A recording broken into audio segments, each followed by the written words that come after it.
বর্ণাঢ্য র্যালি ও সাংস্কৃতিক অনুষ্ঠানের টাকিতে স্বাধীনতা দিবস পালন আর বনবিবি সেতু থেকে রাজবাড়ি ঘাট শেষে ক্ষুদে শিল্পীদের হাতে উপহার। টাকি উত্তর চব্বিশ পরগনা দেশের ৮০তম স্বাধীনতা দিবস উপলক্ষে টাকিতে আয়োজিত হলো বর্ণাঢ্য র্যালি ও সাংস্কৃতিক অনুষ্ঠান। গত সোমবার সকালে টাকি হাসনাবাদ বনবিবি সেতু থেকে র্যালি শুরু হয়, শেষ হয় টাকি রাজবাড়ি ঘাট। র্যালিতে সাধারণ মানুষের পাশাপাশি স্কুল পড়ুয়া ও স্থানীয়রা অংশ নেন এবং হাতে তিরঙ্গা নিয়ে রাজবাড়ি ঘাটে শেষে নাচ, গান এবং কবিতার মাধ্যমে দেশপ্রেমের আবহ তৈরি হয়। আর অনুষ্ঠানের শেষে সকলে একসাথে বন্দে মাতরম ও জাতীয় সঙ্গীত গেয়ে কর্মসূচির সমাপ্তি ঘটে। অনুষ্ঠানের দেশত্ববোধক নাচ পরিবেশ ও ক্ষুদে শিল্পীদের হাতে অর্থ উপহার তুলে দেন বিজেপি নেতা পরিতোষ হালদার। শুনতে থাকুন, সঙ্গে রাখুন রেডিও সুন্দরবন 91.2 FM।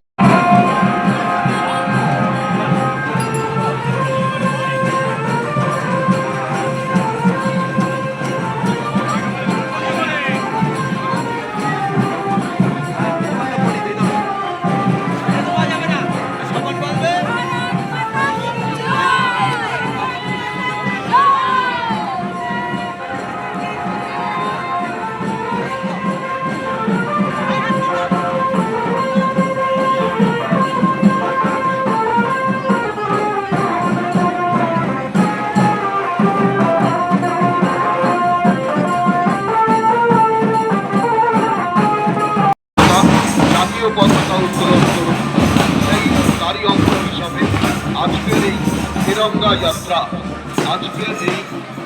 যাত্রা শুরু হয়েছে হাসনাবাদ ব্রিজের ওখান থেকে শুরু হয়ে ধীরে ধীরে বিতারের দিকে এগিয়ে আসছে। তাদেরকে অনুরোধ জানাচ্ছি, মঞ্চে আসতে অনুরোধ জানাচ্ছি। আমাদের রণজিৎ দাস, আমাদের মন্ডলের প্রেসিডেন্ট, অনুরোধ জানাচ্ছি উমা মন্ডল মহাশয়কে, যিনি আমাদের 15 নম্বরের মহল্লা প্রধান তথা জেলার নেতা।